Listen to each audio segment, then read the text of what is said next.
Well, ladies and gentlemen, oh my goodness, the backlights are off. We can't have that. That's unacceptable. Let's solve that real quick. That's better. Now we got the ambiance going. Ladies and gentlemen, welcome on over to another episode of the Speak the Truth podcast. I'm your host, Matt Tardio. We are going to be going over a lot today, but we're going to also be focusing on what is going on over inside Gaza, particularly with the humanitarian aid situation, because there's a developing story that continues to come out of there with a new Associated Press, how do you want to say, report, all right, that is alleging that these U.S. contractors are out there just ghosting civilians, and that's just simply not the case. As a matter of fact, they actually issued, when I say they, I mean the Gaza Humanitarian Foundation actually issued a statement just like an hour ago on that particular news report. We're going to be talking about that, along with bringing some other facts to you guys across Gaza, some later operations. We're going to take a look at some of the different strikes that happened overnight over inside of Ukraine, because Russia, you know what? I think it's time that we start documenting some of their dang war crimes again, and I really look forward to doing that with you guys. That video that you guys just had up on the screen right there, this is actually the video that I was looking for yesterday. This is actually coming out of Ukraine. Whoa, that camera angle got adjusted. Holy cow. This is actually a video that's coming out of Ukraine, and that is what appears to be an ammunition storage plant. It said that an actual strike didn't take place on this, so it wasn't an airstrike on Russia's behalf, so it could be sabotage or it could just be a mistake. This is the video that I was actually looking for yesterday. It's just a freaking, like, wondrous explosion. It actually cracks that dude's windshield when the freaking shockwave actually goes over there and hits him. It's freaking nuts. Matt, lefties already at alligator prison. Hell yeah, dude. That's great. Let them go out there and get eaten alive by mosquitoes. I'm perfectly okay with that. If they want to go play with mosquitoes, that's on them. Let them go stand outside and protest. I'm assuming that's what you're talking about with like what it is they're doing over there. Qatar Airways doing their best to delete Israel off the map. And I mean, quite literally ended up deleting Israel off the map. Now, it doesn't say Israel. It just has Palestinian territories up on there. So, you know, Qatar is always, you know, holding down the fort for the rest of the world with their wokeism. Near death coming in with 10. He says, case of beer for the 4th on me. Dude, greatly appreciate that, man. Really, really do. Hoping that Nate Vance is able to come hang out. He just waited for me to click the live button and said, you know what, man, not going to be able to make it today. You broke my heart, Nate. You broke my heart, man. I thought we were going to get to hang out and have a good time, and you're just stealing that away from me. I want to go over and show you guys some stuff also that's happening inside Tehran. I know a lot of you guys, before we get into like the main portion of the story, right, a lot of you guys are wondering what's happening with Iran and whether or not there's going to be a revolution and all of this other stuff. Well, we are actually starting to see some signs of that this morning, allegedly coming out of Iran. Martin Mortensen says, I don't know if you remember, but I am the one who called and asked for a prayer because my dad had his leg amputated. I do. We just got home from the hospital. He is going to get a prosthetic leg. That's amazing, man. That's amazing. Happy that he's getting a prosthetic. Happy that he ended up coming out of that surgery okay. And we'll just continue to pray for, your father and your guys' family. For everything that's going on. This is a video that ended up getting released coming out of Iran, and it allegedly shows some of the strikes that took place when Israel was bombing the crap out of them officially. This is a great blast. Now, that one in particular is one that I look at because I don't see, and correct me if I'm wrong here, maybe I just missed it. Is there a munition that actually ended up going into the ground? There it is, right there. You can see it streaking right down into the ground by the car, and it's not very big. And ground, you have this little bit of a delay. So about a second into the video-ish is when that round actually enters the ground. Let me make sure I got that right before it ends up going off. So it would appear, here we go. Where's it? Where'd it go? Where'd it go? Where'd it go? It would appear as if they ended up hitting it with a decent size bunker buster. And then boom, you ended up getting that delayed explosion coming in right after it. Boom, as if slapping on the ground and then frickin' firing off, which is absolutely wild. But yeah, of course, you know, it's war and there's going to be collateral damage. And it certainly looks like there were civilian vehicles that were sitting on top of that particular target that they were going after over there. Nothing surprising, to be perfectly honest, like coming out of that video. Now, this is actually what is surprising. Reportedly, over in Iran, what these people are pissed off is there was like 2 people that were hiking that the regime ended up murdering. And that murder of those people who were on the hike is what's pissing everybody off over inside of Iran.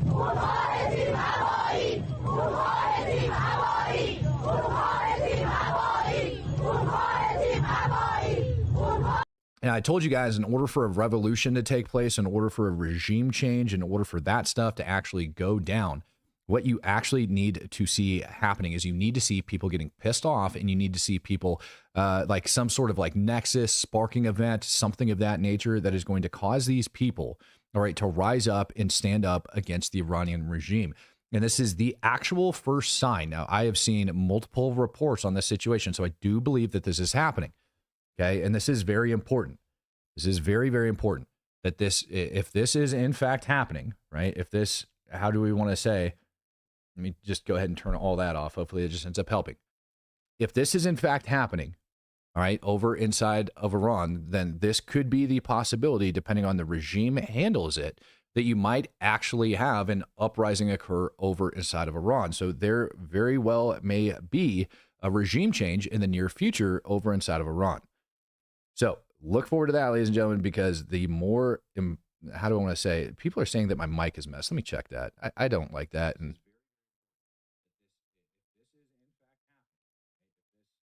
it sounds good on my end. I just listened to it for a brief sec, and it sounds okay on my end. So hopefully you guys are okay on your end as well. But if for some, yeah, people are saying the mic is fine, audio is cutting in and out, closed the stream and came back and still the same.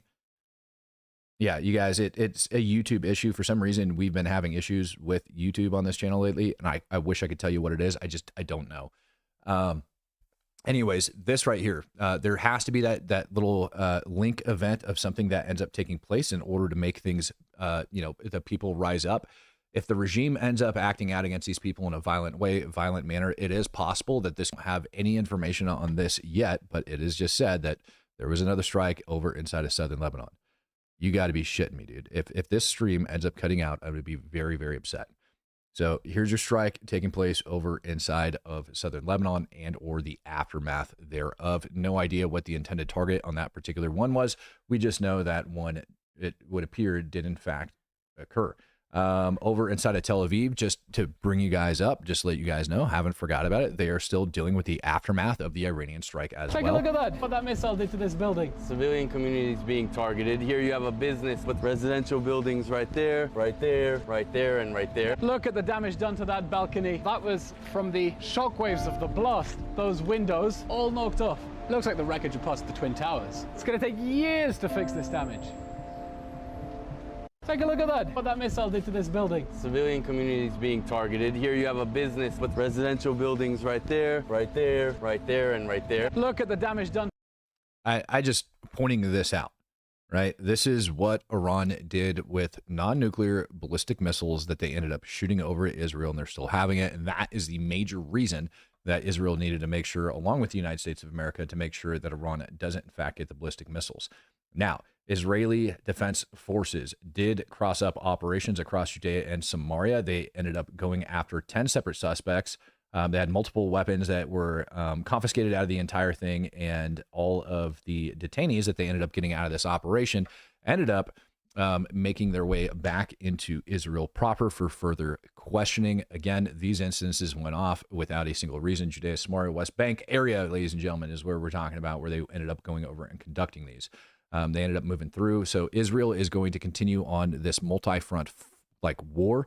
I think if we do see things start to wind down a little bit over inside of the Gaza Strip, you are going to start seeing this pick up over inside of the West Bank. If for some reason there is a ceasefire agreement that's reached, which we are going to go over here in a minute, because for some reason there is still renowned talks that the ceasefire might actually go through. People are saying that it's getting very, very close. It would be my assessment that if that in fact does happen, that all of that stuff is going to be shifted focus over into the West Bank because, allegedly, if this goes through the way that it's lined out, and if Israel and Hamas have agreed to it, well, guess what? Hamas is going to have to turn over all of their weapon systems. I'm going to take you guys over and talk about some of the ceasefire talks and things like that that are going on with it right here. Let me begin by asking you, will this now lead to talks which will eventually end this war and complete withdrawal of Israeli forces from Gaza? We can only hope that we are approaching an end of the horrible war that Hamas started nearly 2 years ago. But the ball is now in Hamas's court. President Trump says Israel has agreed to the terms Moab, of a Utah. ceasefire, and Hamas now needs to agree. It needs to release the hostages, and crucially, this will allow time for a diplomatic solution for the day after the war. But the day after the war must mean the day after Hamas. Now, as he continues to talk on all of the key talking points that I know you guys have heard before, I want to bring you up to par on where they currently sit at. Israel has agreed to a portion, portion of the ceasefire agreement, right, or the ceasefire agreement within itself. Excuse me. And their demands are basically that Hamas ends up laying down their arms. Now, at the same time, it sounds like from what we're hearing is that Hamas is saying, "I love that you swear like sailor and edit yourself. I do my best, Hiller. I really do." Now, what Hamas is saying is that they are only going to agree to this if the IDF completely and totally withdraws from Gaza. So, question is, if both sides actually agree to that, let's say the IDF says, you know what, we're going to pull out of Gaza, but Hamas says they're going to lay their weapons down. Well, this enters into a new issue, right? Which is who would actually be enforcing that? Is the UN going to go in there and do it? And would Israel even trust the UN to do it? And I think the answer for that is a resounding no.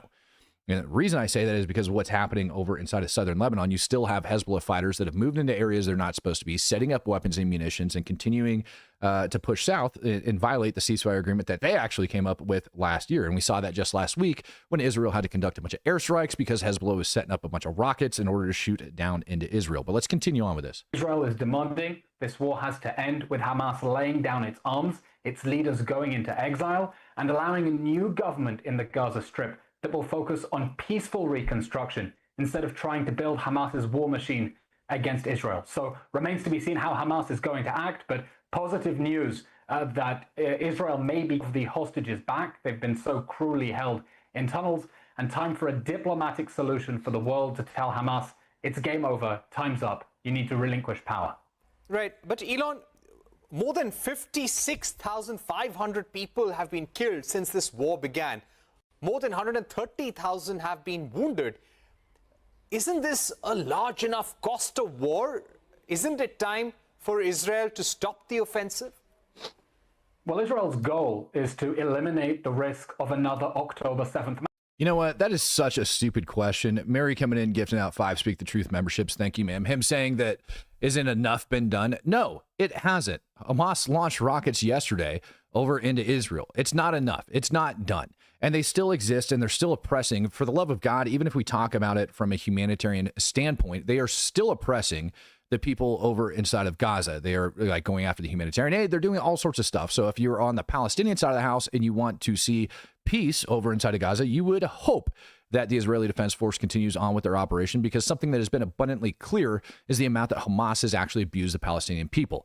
You know what? Like, before I even get like further into this video, I'm just gonna go ahead and bring this up, because yesterday I ended up putting this out, and I didn't even talk about it over here on the podcast, but maybe I should. All right, and here's why I should. I made a post yesterday, this one right here, and it's in reference to these photos. So this doctor ended up putting these things up. Let me get these up.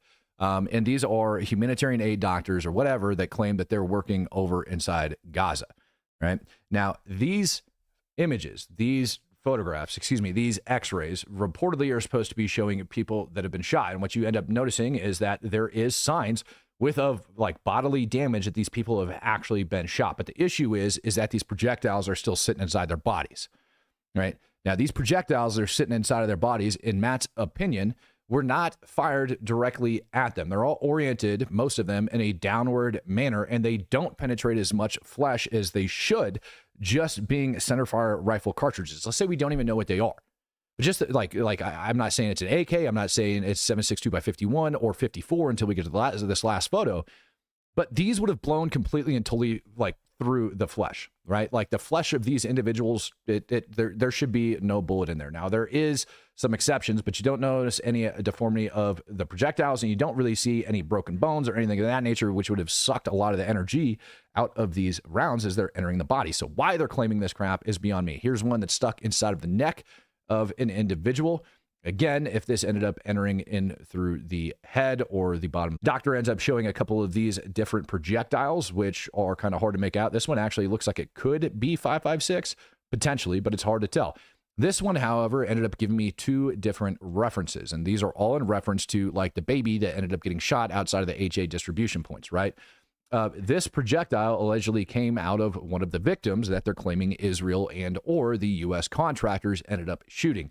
Damn problem is that in this photograph, we actually have points of reference for size. That would be the 18 gauge needle just to the left of the projectile and the estimated in size 4-inch by 4-inch gauze pad, which comes out to be just over 10 centimeters. Now, using those two measurements, what we can actually conclude on that is the approximate dimensions of that projectile. And guess what? In the one photograph where we actually have some size comparison coming out of this, it is not a 7.62 by 51. It is not a 5.56. It is not a NATO cartridge. As a matter of fact, it's 7.62 by 54. That projectile ends up getting used in Dragunovs and a bunch of other weapon systems that we know Hamas operates. Now, it's not being said that Hamas doesn't, or that the Israelis can't pick up Dragunovs and shoot them. But what it does say is that you have these projectiles that are flying through the air. And again, it's not deformed. It's not anything of that nature. It's just a garbage projectile, right? Like it's just a 7.62 by 54 that they're claiming that they ended up pulling out of a body. Now, if that was the case, it actually goes back to number one, that this is likely celebratory fire, people shooting their damn guns in the air, things that are coming off the battlefield that are flying over and impacting where these civilians are at, and they're getting hit with them. And all the doctors are just claiming that these are Israeli bullets that are actually being shot at these people. In my opinion, all right, doctors have no idea. They're inside of the hospital. They're not over there at this site. They're listening to people that tell them what they think is happening, if that's even true, because I haven't heard any of the people standing around, and nor would the people go to these humanitarian aid distribution sites if everybody was just schwacking them. But let's get back to the ceasefire agenda real quick. Massacre. Because the first thing that Hamas did after it invaded on October 7th, butchered Israelis at a music festival, massacred families in their homes, and took 250 hostages, was to promise to do it again. In fact, there are still sirens in southern Israel because Hamas is still firing missiles at Israel. So what Israel wants is to make sure there's no risk that a jihadi Islamist army on our doorstep can invade and take hostages again. There has been a terrible cost to this war. Too many people have been killed, too many people have been hurt.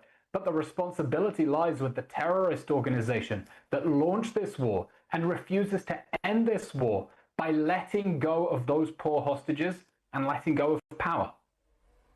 Right. Now, when it comes to ending this war, what is the diplomatic solution? And will you be making the diplomatic solution? Will the Israeli government want that solution to be a part of any agreement to end the war as well?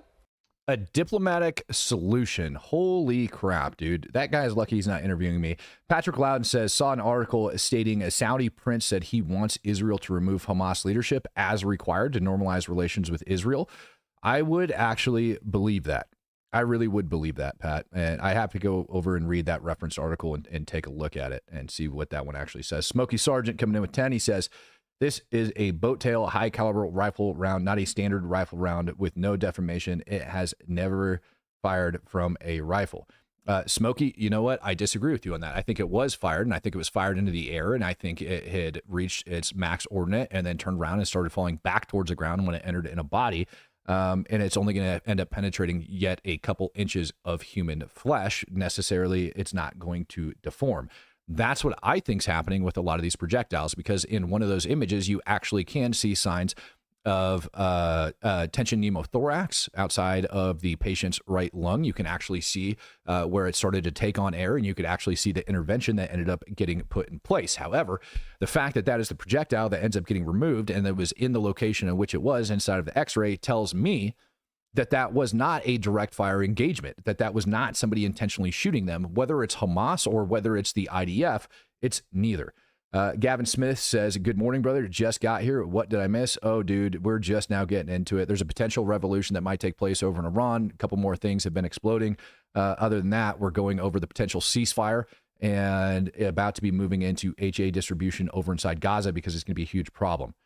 Hiking Beyond, catching alive finally. Thanks for all that you do, Matt, and cutting through the BS and giving us the truth. I've been here since the start with Ukraine. Thank you. And we've got some more information on Ukraine and where those different strikes ended up coming through. Thanks for the donation. Troll Actual, Tardio Vance versus Nate Valhalla debate on Mideast. Yeah, I mean, I don't think it's really a debate. I mean, Nate, and I'd be happy to, I'll ask Valhalla if he wants to come on the show tonight. I have no problem doing that. I'll just send him a text after this. While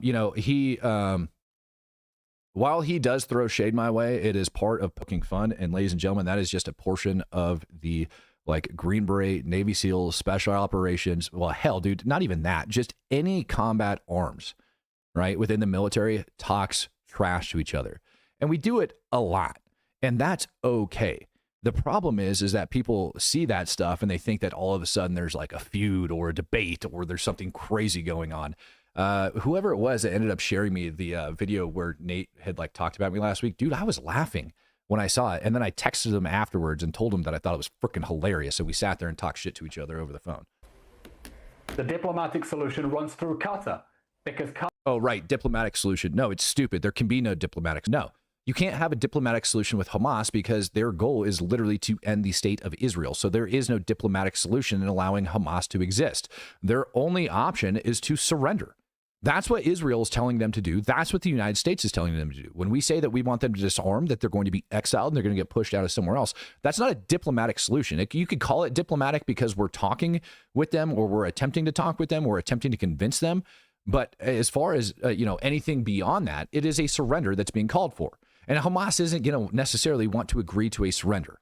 Qatar is not a mediator. Qatar is Hamas's patron. Qatar has been pushing since the beginning of the war for a ransom that would leave Hamas in power, basically telling Hamas to keep the hostages until it gets the terms that it wants. Hamas's leaders live in Qatar. Qatar can end this war tomorrow if it tells Hamas's leaders they must release the hostages or they'll be extradited to the United States to face trial for crimes against humanity. So it's important that if we get a 60-day ceasefire, we don't just run down the clock and then Hamas continues to rain terror inside Gaza. The Arab states must pressure Hamas to lay down their arms, to go into exile, and allow for a new government with the backing of moderate Arab states that will... Now, while he's like continuing on with that, he did say something very interesting, which is Qatar can take the Hamas leadership that has been hiding out over inside of their country and threaten to send them to the United States of America, threaten to send them somewhere else while they'll be in prison if the hostages aren't released and they don't lay down their arms and surrender. That would be freaking amazing if Qatar actually got off their ass and did that. I don't think they will, and I don't think they will for a reason, and that reason is Iran and the proxy terror organizations that they hold. I think that if that happened, if Qatar actually did that Qatar would be subject to a buttload of terror attacks in that case. Walter Benjamin asking, do you think it is possible if the Iranian regime collapses, the remnants of the IRGC would become a rogue terrorist organization both inside and outside of Iran? Yes, but I also think at that point that, those diehards that become that rogue terror organization, most of them are going to end up being trapped over inside of Iran. They're going to get hunted down. They're going to try fighting, and then they're going to end up getting squashed out over time. The ones that are currently outside of Iran operating throughout the Middle East, I don't think it's going to turn out good for them. You got to remember that they're a Shia Islamic terror organization, if you will, and that's not fitting well with the vast majority of the Sunni Islamic people that live around the Middle East. And so if they are going out and they're doing other little terror activities or trying to get back at Israel, trying to get back at Iran, or trying to get back at the West for helping orchestrate this entire thing, if that's their opinion, that it's not going to last very long. Right. I think that they'd end up getting crushed very quick. I think they'd be very hard pressed to find anybody that's going to be willing to take them in.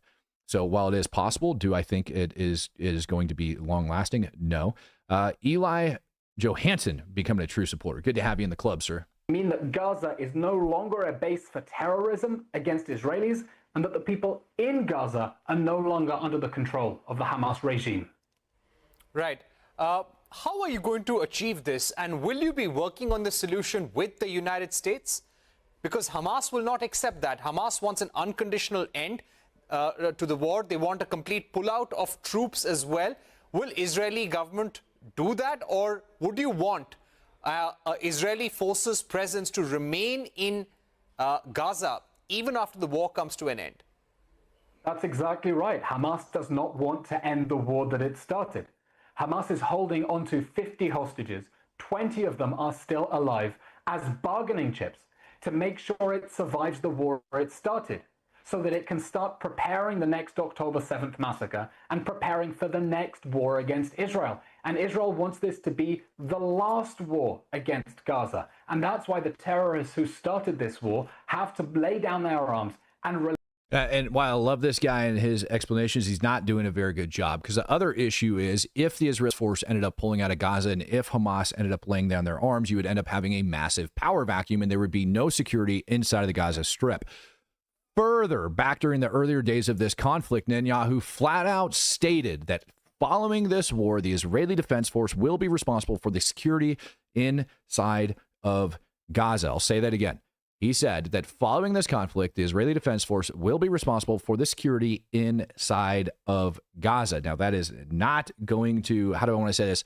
Not going to be a forever deal. And we are already seeing signs of that with him bringing in, what is his name? Like Abu Shabab, right? The guy that is leading the little resistance organization over inside of Gaza right now. Him and others like him will likely be the ones that are going to step up and take responsibility for enforcing the law, because Palestinians over inside Gaza are not going to take very well to Israel, like pushing them around and telling them what to do, right? They're just not going to like it. However, local nationals that are there, that they trust, that are armed, that are working side by side with them, that is how you start building rapport, and that is how you start successfully transitioning authority over in the Gaza Strip from Hamas to the locals. Trouble Actual says, no feud with Valhalla. I was referring to Nate's video yesterday with Iraqi soldier interview. I think it would be good long-form content. You know, I might just bring him on just to say what's up, man. Sun Wukong, Big Sarge is awesome. His worldwide view is more isolationist. Yeah, I would agree with that. I would agree with that. I'm assuming by Big Sarge, that's who you're referring to.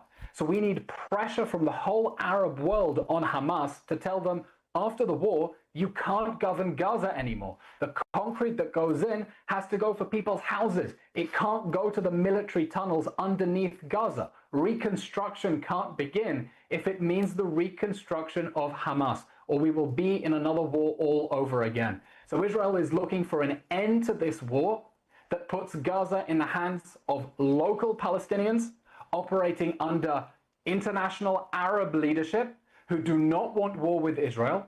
And Israel will want to maintain security control in Gaza and probably maintain a perimeter around Gaza so that it can stop any terrorists using that territory to invade Israel. Because the Gaza Strip is, you know, only a couple of football fields away from houses inside Israel. And we cannot take the risk that this territory will be a launch pad for more attacks by jihadists like Hamas in the future. Right. This has to be the last Gaza war.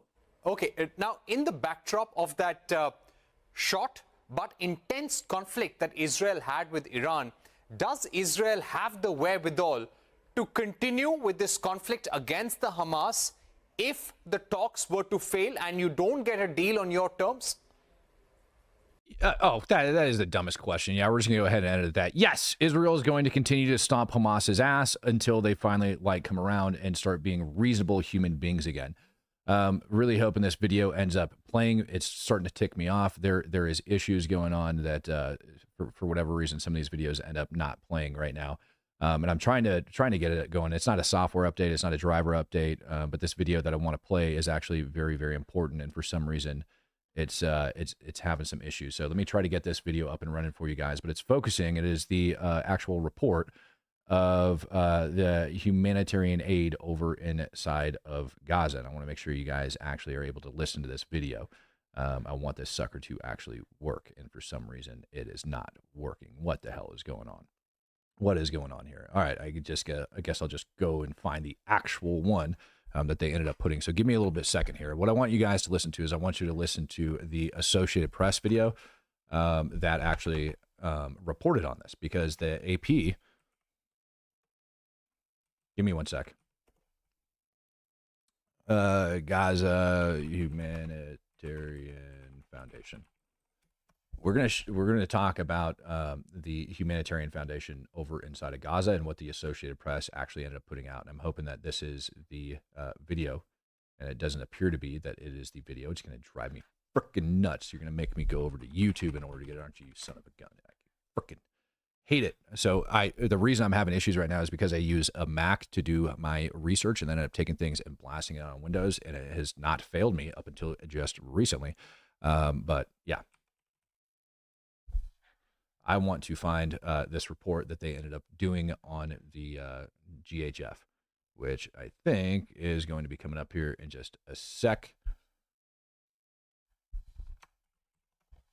Let me search right through it. Should be able to find it. Nope, nope, nope, nope, nope, nope, nope, nope, nope. Why are those not recent? Let's go over here.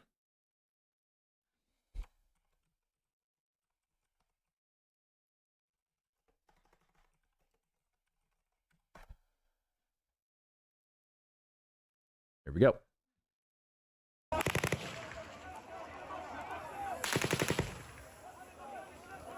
Testimonies and videos obtained by the Associated Press show American contractors guarding aid distribution sites inside Gaza are using live ammunition and stun grenades as hungry Palestinians scramble for food. 2 U.S. contractors who spoke to us on the condition of anonymity because they were revealing their employer's internal operations said they were coming out because they were disturbed by what they saw as dangerous and irresponsible practices. Both have extensive military experience. They say the security staff on Let's pause it real quick and take a look at this humanitarian aid distribution site. And this is the first thing that I'm going to call out inside of this video. You can listen to the Associated Press all that you want. Let's take a look at the security measures that are actually in place. I think I brought up and I told you guys yesterday that one of my biggest issues is with the physical site security. As a matter of fact, I talked about this last month when we looked at it, the physical site security. Now, this video is a lot better than the one I ended up putting up last night. What you guys end up seeing is you see these fences that are essentially channeling people over into this little area, right, to where they're being delivered from. So let me mute this again and let it run as I talk.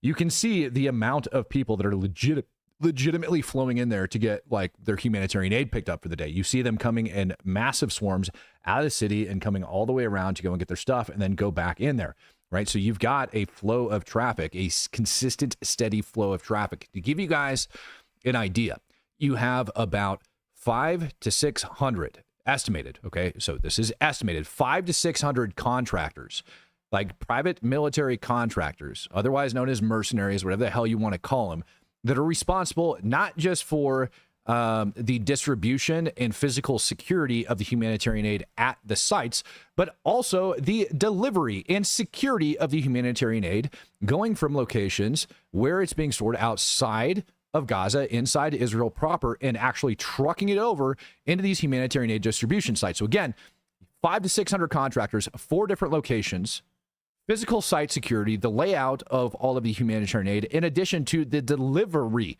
of the humanitarian aid across Gaza to these different locations. Now, you let me know if you think 500 PMCs are enough. In Matt's opinion, the answer's no.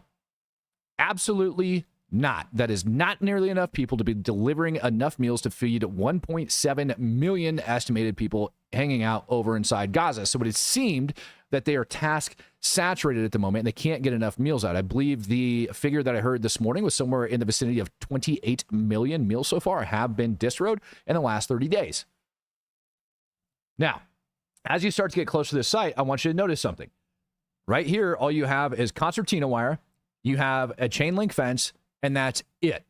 On the other side of that, and I want you to wait till this sucker ends up coming around, then we'll go back and listen to this lady talk about all the false narrative. On the other side of that, you have these guys that are essentially standing up on a dirt berm. So these distribution sites and the physical site security of them is shit as far as Matt's concerned. It's absolute garbage. And why do I say it's garbage? Because it's literally a dirt berm, concertina wire, and a chain link fence. That's what they've got at this location where they're handing out this humanitarian aid. Now, and you guys can see it pretty well right there. Now, it's a very big dirt berm. We'll give them that. They dug the dirt out of the middle, and then they put it up on the other side. But if you are a Palestinian on the other side and you're looking at feeding your family and like it seems a little bit chaotic and out of control, that kind of leads to the situations that we see over inside of LA, where if they feel that other people are going to be cheating and getting by and doing other things, they're going to continue to do shady things as well. And here it's very obvious that you have men that are, like I said, task saturated. They are literally pulling security on top of the berms. People are coming in and grabbing their stuff and turn around and walking out. That is the best that they can do. And what I got told yesterday was that once this food ends up coming in, Dude, it might be on the ground inside of these distro sites for maybe an hour before it's all gone and it's all kicked back out to the people. Let's see here as I continue to push on with this. Sun Wukong says, the dude seems to be desperately fighting off an Indian accent and losing. Oh, yeah, the last reporter, 100%. Kenny Kressler became an ultimate true supporter. Hell yeah, man. You guys have been on like an upgrade tick to become ultimate true supporters, which I love. Now, I want to let you guys know that I am one level away from getting approval to going in and checking out these sites. God willing, and I'm praying for it so I can actually do it, I'm about one step away from being able to go in and actually check these sites out. And if that happens, I'll be there in the very near future. So when you see this channel go blank, just know if it falls silent, that's likely where Matt's going to be at. All right, let's go back and listen to this lady because you guys can see the level of chaos that's taking place here, right? Now, to give you like a further idea on how this aid is in security at the site's working, you have those people that are responsible. Like I said, those 500 PMCs, 4 different locations, plus the distribution. Then they got to be on rest cycles and all this other crap, right? You got all that other stuff that's going on. Outside of that, okay, on the outer perimeter, you have Israeli defense forces that are actually handling security that's outside. We know that from one of the helmet cam vids that ended up getting released. You can actually hear the guy stating, we requested the IDF tanks as a show of force, et cetera, et cetera, et cetera. So they're outside, they're doing that. Smokey Sargent says, these distribution sites are kill boxes. Who the hell is prepping these sites? PMCs are all profiled on top of the berms. Crap show. Thank you, Smokey. You and I finally agree on something. Right? So like these, like not that we haven't agreed. We agree 1000% on that. The physical security at these sites is not necessarily the case. I've told you guys when the truth comes out, and I'm going to be the first to talk about it. It looks to me like the physical site security, the rapid speed at which these things were set up and no further measures added on top of this is what is causing a huge, huge problem. That physical site security is so important it's not even funny. And it extends beyond just having a berm to hide behind in order to block it out. Your physical site security actually extends further and further out. It goes with the control of traffic going in, the control of the area around you, all of this other crap that goes into it. And it looks like what happened was Israel went out, dug a couple berms, threw the dirt out on the other side, threw some seawire down and said, okay, we're going to distribute food from here. And then the American contractors end up coming in and trying to clean up after it. Unvetted and had an open license to do whatever they wished. Their testimonies, combined with videos, text messages, and internal reports seen by the AP, provide a rare glimpse into the workings of the Gaza Humanitarian Foundation, the new American organization backed by Israel to provide food to the Gaza Strip's population. Journalists have been unable to access the sites, which are located in Israeli military-controlled zones. Since the GHF sites began operating about a month ago, Palestinians say Israeli troops fired nearly every day toward crowds on roads heading to the distribution points through Israeli military zones. Several hundred people have been killed and hundreds more wounded, according to... Man, it's not necessarily true. That's what the Gaza Ministry of Health is reporting. However, confirmation on that isn't necessarily out there. It just doesn't exist. Now, if you're wondering how we ended up getting this road before we continue on this report, it's because UNRWA, the UN, was actually responsible for distributing the food across Gaza, but they got defunded last year by the United States, the UK, and several other Western nations when it was discovered that they were working hand in hand with Hamas, which explains why a bunch of the HA ended up making its way on the markets and Hamas was able to get it. The UN is refusing to provide armed security in order to deliver this food, and Israel doesn't want to allow the food to be delivered to these sites without armed security because Hamas steals it and they sell it back to the frickin' people. I can't make that clear enough. Patrick Loudon, if you go over there, I'd love to hear firsthand from some Palestinians. Patrick Loudon, you and me, buddy, we're seeing eye to eye. 1000% what one of my goals is going to be, if I get granted permission to go in there, is going to be interviewing the Palestinians. That is one of the things that I requested was an interpreter. If I don't find one, I'm going to hire me one and make sure that man comes with me. I want to talk to the Palestinians on the ground and actually hear what they have to say. That's what I'm going to do when I get out there. And it's not going to be that hard to figure it out. And whether or not I get permission to leave the wire, I don't care. I will talk through them through the inside of the dang wire if I have to, but I'll make it work as long as it doesn't violate the security protocols and things like that that they have. I've seen that PMC is talking to them, so I feel like it's within their like security measures to allow it to exist. But that needs to happen. You hear from lots of freaking privileged white women like this that want to come out and claim all this shit's happening, but not a single one of them has actually gone onto the ground and talked to the people that are going over there, picking up the humanitarian aid and what's actually taking place. You'll have people claiming to be Palestinian on phone calls. You'll have people claiming all of these things online.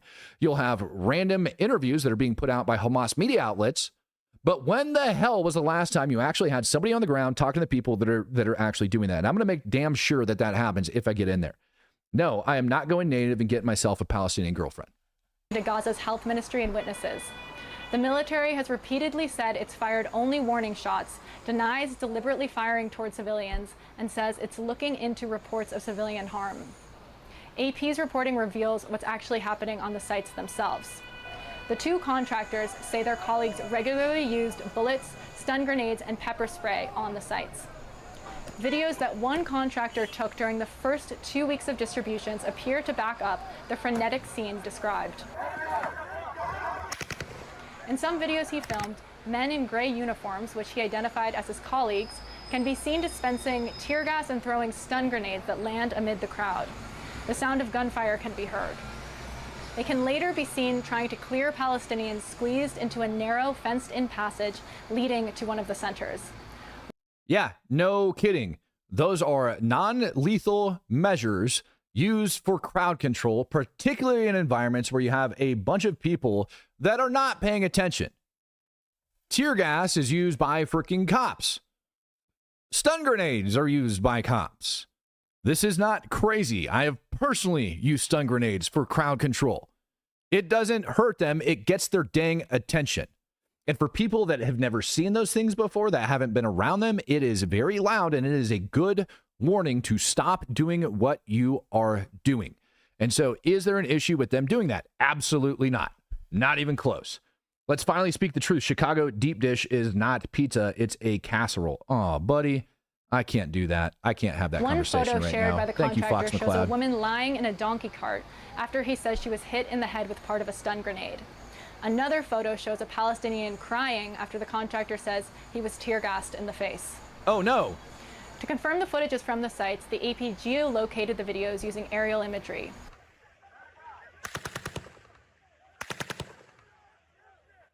The AP also had the videos analyzed.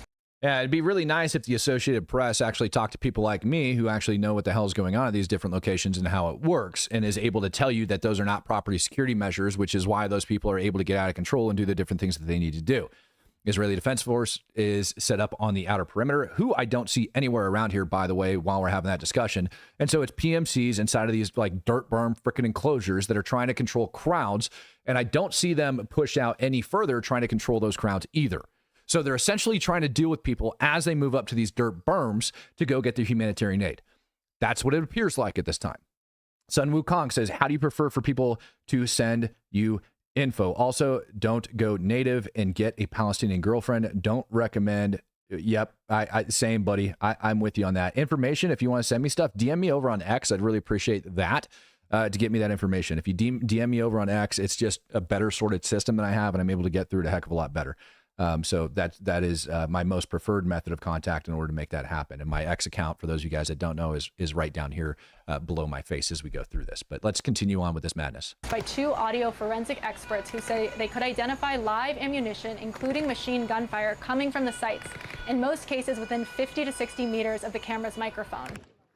And I will tell you right now that there is no way for them to determine within 50 to 60 meters of the camera's microphone about live machine gun fire.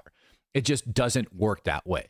You don't know how many decibels that freaking camera is pulling in and pushing out and recording at. It's just simply impossible for them to figure it out. They can try to claim that that's what it is, but you also have wide open terrain. You have echoes, and it also can sound, depending on what gun is shooting, like it's a hell of a lot closer if it's a bigger gun versus a smaller gun. To be perfectly honest. So that whole concept within itself is absolutely retarded, and they shouldn't have even bothered putting that in the video. It's just stupid.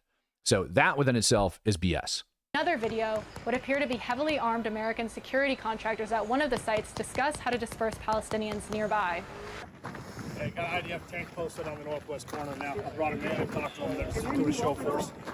Well, I told him to hold there. I don't want this to be too aggressive. At that moment, bursts of gunfire erupt close by, at least 15 shots.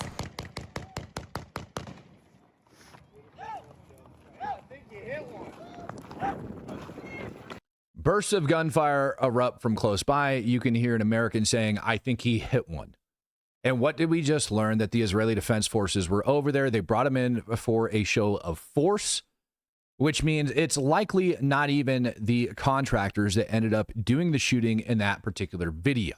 The shouting and cheering that you are hearing, for those of you that have never been in a situation like this before, where you're about to be overran, which is likely what's taking place, which is why they brought the IDF in, is it's scary as hell. And I don't care what color hat you used to wear or what cool special badge or qualification you have, bullets hurt you just as much as everybody else.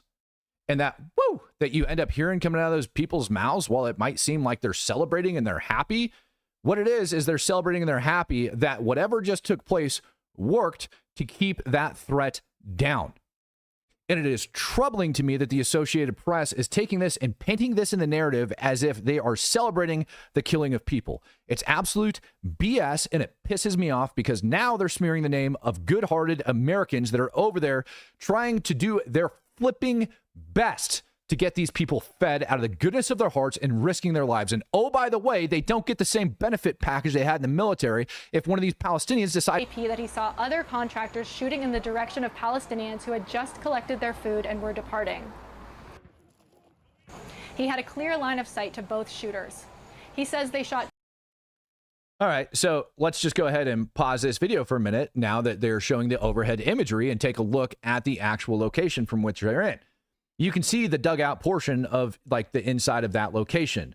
Anybody see any advanced security measures outside of that, or do you just see a big square freaking dirt mound on the ground? That's what I see.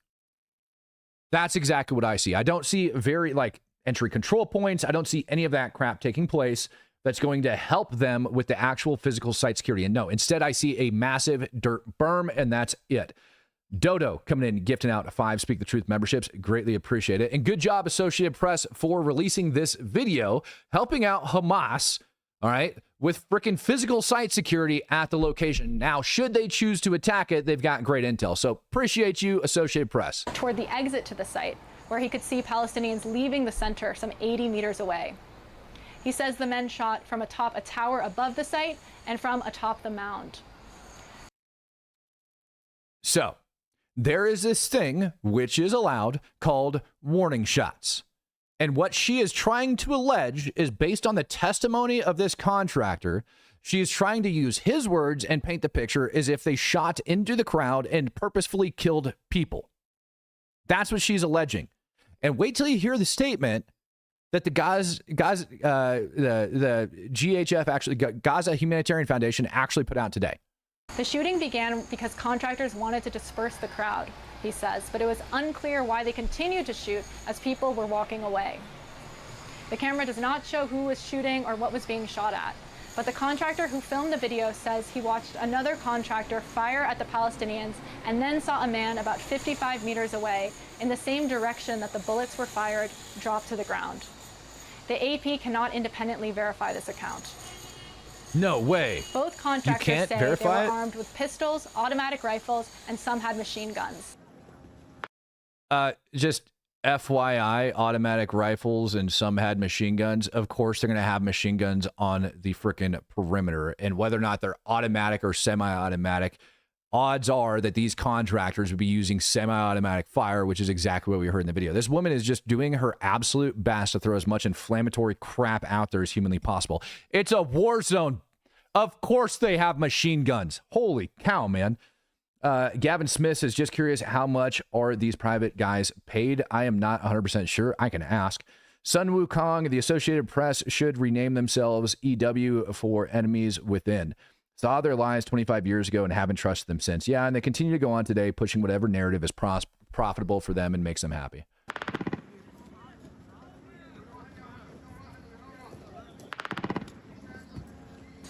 Audio analysis of another video taken at night indicated that machine gun fire came from within 115 meters of the camera.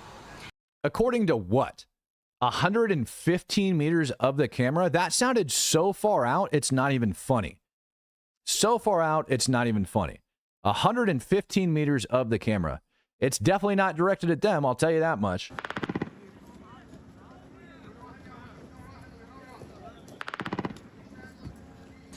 Audio analysis of another video taken at night indicated that machine gun fire came from within 115 meters of the camera. The Israeli military says it's not deployed at the... Dude, it's like 100 meters to that berm, for crying out loud, and you don't even see any freaking muzzle flash coming off of it. You see no muzzle flash anywhere.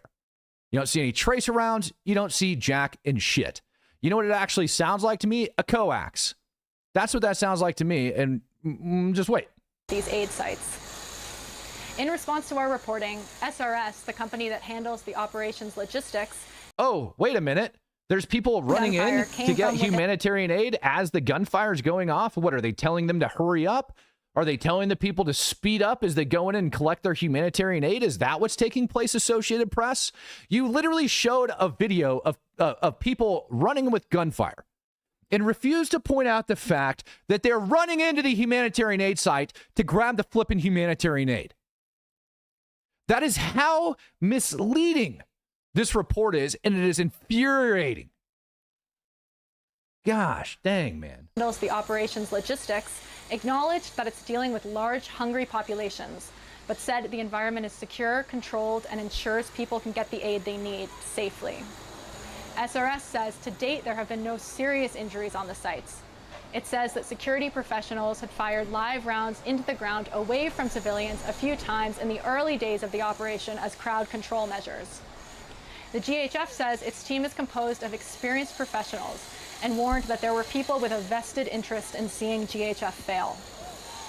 UG Solutions, the security company that hired the contractors, said it has an extensive recruiting and training process, including a detailed application process, screening by experts, reference checks, background checks, and weapons proficiency. But the contractors who spoke to the AP painted an entirely different reality. One warned the current GHF system could result in more Palestinian lives being lost in Gaza. He didn't state why, though, did he? No, that's just the current system, right? To her, it's the current system. That's what this one, miscellaneous contractor, who they're not going to quote, ended up coming out and stating. Now, GHF actually released this statement over on X about an hour ago. Before I went live, it ended up dropping. I haven't even read it all the way through, but let's go ahead and give it a read. GHF statement in response to recent reporting of the Associated Press. GHF launched an immediate investigation when the AP first brought these allegations to our attention. Based on time-stamped video footage and sworn witness statements, we have concluded that the claims in the Associated Press stories are categorically false. At no point were civilians under fire at GHF distribution site. The gunfire heard in the video was confirmed to have originated from the IDF, who was outside the immediate vicinity of the GHF distribution site.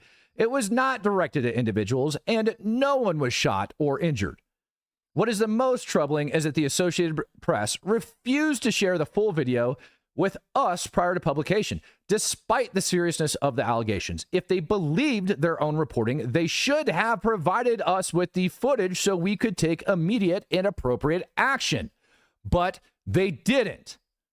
The primary source for the story is a disgruntled former contractor who was terminated for misconduct weeks before this article was published. The fact, combined with the Associated Press refusal to engage in good faith prior to publication, undermines the credibility of their reporting. Their coverage of our aid operations has increasingly echoed narratives advanced by the Hamas-controlled Gaza Ministry of Health. In response, we are pursuing legal action against the Associated Press. They are going after the AP legally for slandering them. We take the safety and security of our sites extremely serious. When behavior falls short of our standards, we act. The contractor seen shouting in the video was removed from our operations. We remain focused on delivering food to the people of Gaza safely, directly, and without interference. That mission is too important to be derailed by misinformation. Sun Wukong says, just a Marine pogue here, but it sounded like some fuzzy bunny die about a mile off. Thank you. You and me both have the same understanding.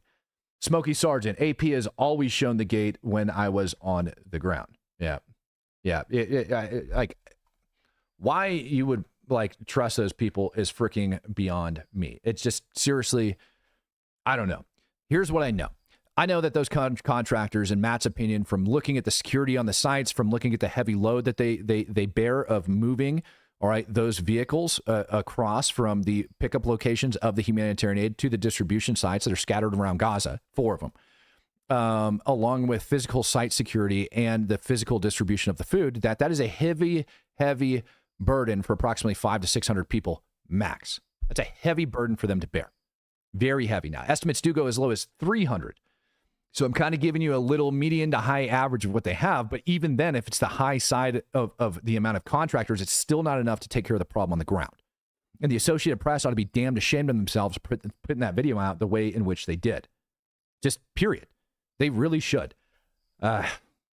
Anyways, I look forward to getting more information and sharing with more of you guys as I continue to learn more on this situation and as I continue, hopefully, to be on the ground over there sometime in the near future. Now, IDF over inside of Gaza ended up going after 150 separate targets across Gaza in the last 24 hours. Nahal Brigade is operating over inside of northern Gaza. Ended up going after, like, a bunch of terrorists, advancing, killing them, et cetera, et cetera, et cetera. Ended up capturing a bunch of different weapon systems, bunch of different crap. Ended up going over. There's still drones, by the way, which I haven't even talked about lately. There's still drones being sent into Gaza from the Egyptian side of the border, which blows my mind that none of that has actually been looked into either.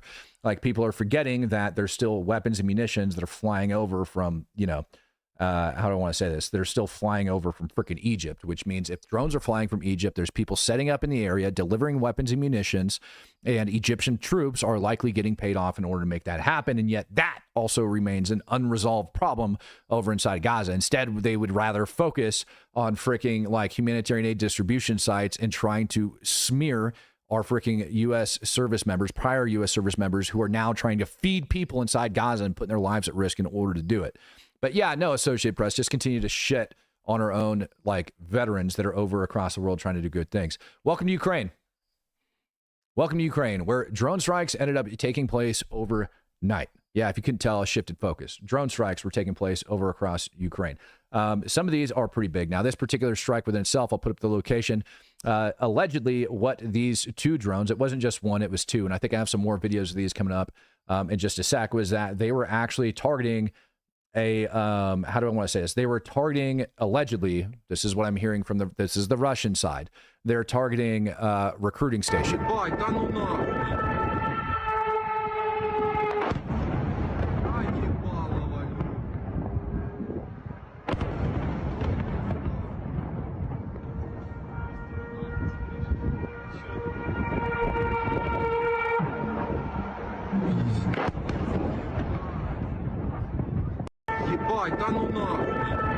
I don't know. You tell me. Is that an acceptable freaking response to going after a recruiting station as far as international law goes? I think the laws of armed conflict would disagree that this is a proportional response to the threat that particular target faces.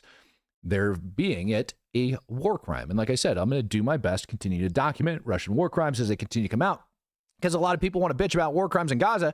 Nobody wants to talk about the ones that are taking place over inside of Ukraine that are happening on a daily basis. Now, I might sit here and crap on some of the Ukraine supporters, calling them spoiled brats that need to have their dad's credit cards cut off. But that is not indicative or reflective of the Ukrainian forces that are on the ground that need those munitions. Some of them are butthurt about it. Some of them also understand, and they're not complaining because they've been getting fed munitions all the time behind the freaking scenes, and nobody was even aware of it here in the United States of America, even though I told you this stuff was happening.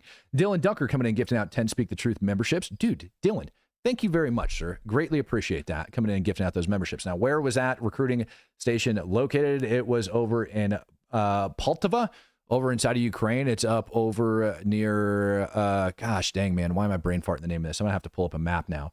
I've got the name on the tip of my tongue. Basically, not necessarily like northeast, but Kharkiv, up over near Kharkiv. Excuse me.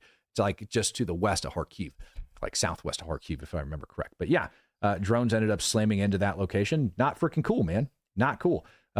Just to take a couple recruiters out. Now, there's different damage assessments that ended up coming out of this. They're saying that some civilians got killed, but they're saying that it's potentially 2 military service personnel that ended up getting wounded, not killed in this one.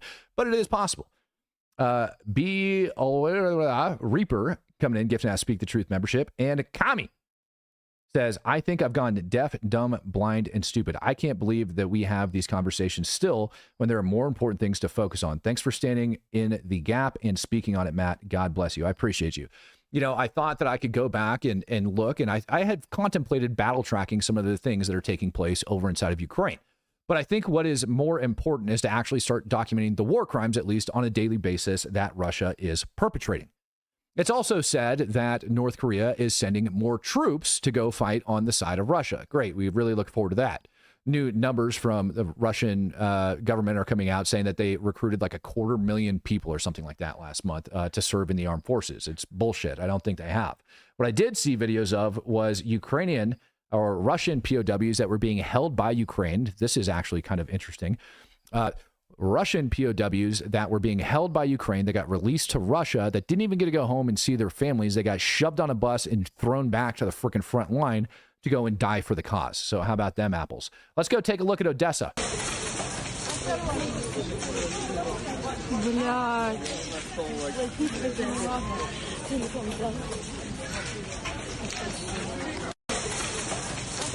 Let's talk about more Russian war crimes over inside of Odessa. Now, here you see an apartment complex that ended up getting freaking slammed into. I'm sure Russia could come back and state that they were targeting a key Ukrainian general officer or some crap like that, and somehow ends up, capable of justifying this, even though they're engaged in a conventional war. But simply put, the damage that's done to that building, I think, in taking out that particular threat of having somebody command forces against an invading force to which doesn't belong in that country in the first place, violated international law and God only knows how many levels, is accused of other war crimes, massive massive freaking war crimes, such as, what took place over inside Bucha, across Zaporizhia, and all of that crap that we ended up discovering when the Russians ended up getting kicked off Ukrainian territory and shoved back over behind the current line. The amount of stuff that they actually did is insane. Seen torture rooms. I've seen freaking just some of the most grotesque crap that I think I can personally attest to. I've heard Russians, personally heard Russians doing some of the most heinous things. Helicopter runs on civilian populations over inside of eastern Ukraine because the population is supporting supporting the Ukrainians. Sun Wukong, I remember hearing that North Koreans that deployed last year were defecting when able. Probably. I know Kim Jong-un was over inside of North Korea crying over caskets and throwing a huge freaking hissy fit about it, and then decided to commit more of his troops to go over and die. So good on him. Dylan Dunker, do you think that we will hit Iran again if they continue without trying to salvage their facilities? It is possible, Dylan Dunker, and here is why. It is possible that we go after Iran again because the IAEA assessments is that's exactly what Iran is looking at doing. That they have the potential to start spinning more uranium in the next couple months. Now, nobody knows the actual extent and damage inside of the facilities. I don't even think Iran knows because they haven't been able to dig that deep yet and figure out what the hell's going on in there. But Iran has openly stated, and this is the catch. This is the catch. Iran openly stated that they have a different uranium enrichment site, which wasn't struck, which the West didn't know about, where they are going to continue to enrich uranium. Now, if that is Iran's stance and that's what they're going to do, and they happen to have some more of the 60% enriched uranium, it doesn't take it that long to get it to weapons grade. The uranium that was used in World War II for those big blasts that you ended up seeing over Hiroshima and Nagasaki was enriched just beyond 80%. And so it's a very short hop, skip, and a jump to get there. Not to mention, there was a report, I want to say it was in not that long ago, that they had found particles that suggested, and this came from the IAEA, that Iran had suggested that Iran had already enriched uranium up to, I think it was 86 or 87%. While we talk about it being weapons grade above 90, 95%, whatever, that's cool. That's present day standards. But they theoretically could be using that uranium if they have a stockpile of it that the world doesn't know about to launch those weapon systems. And I think for that reason alone, if Iran continues on with this bullshit, that they are likely going to end up getting struck. Demon AOC coming in with 20 Canadian dollars. Holy cow.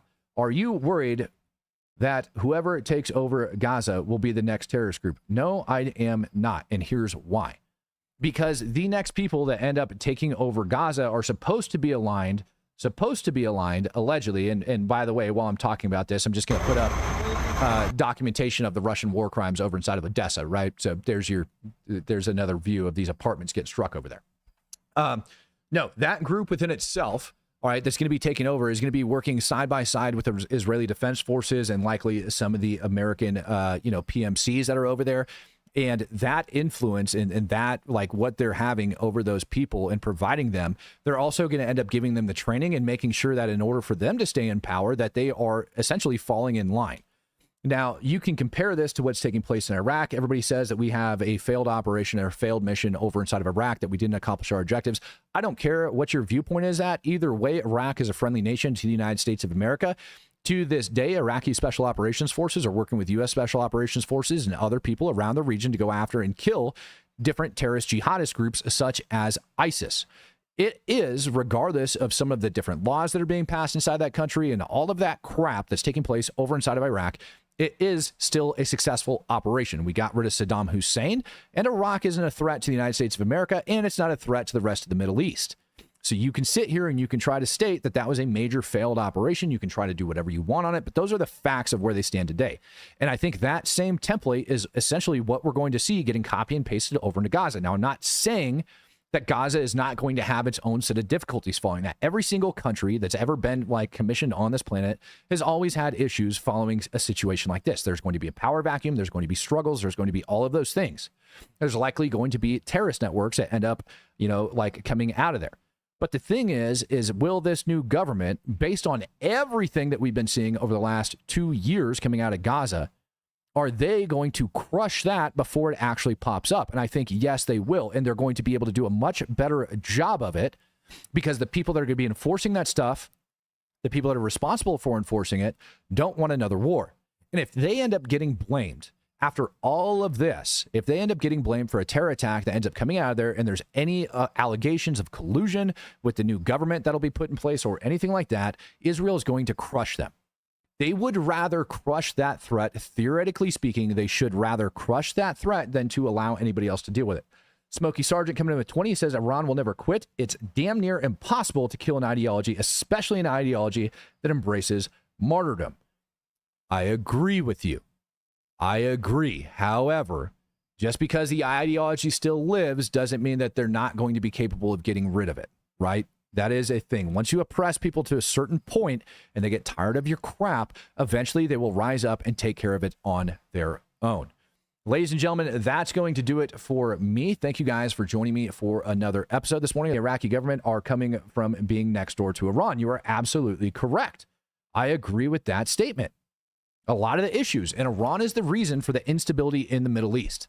And the moment Americans end up waking up to that, the moment Americans and the moment the West realizes that Iran is this main driving factor behind all of this garbage that's going on in the Middle East, they're going to be a lot better off.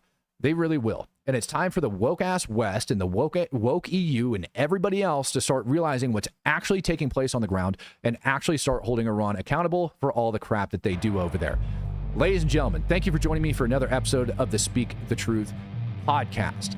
Until next time, peace, love, happiness, and God bless. I am out of here.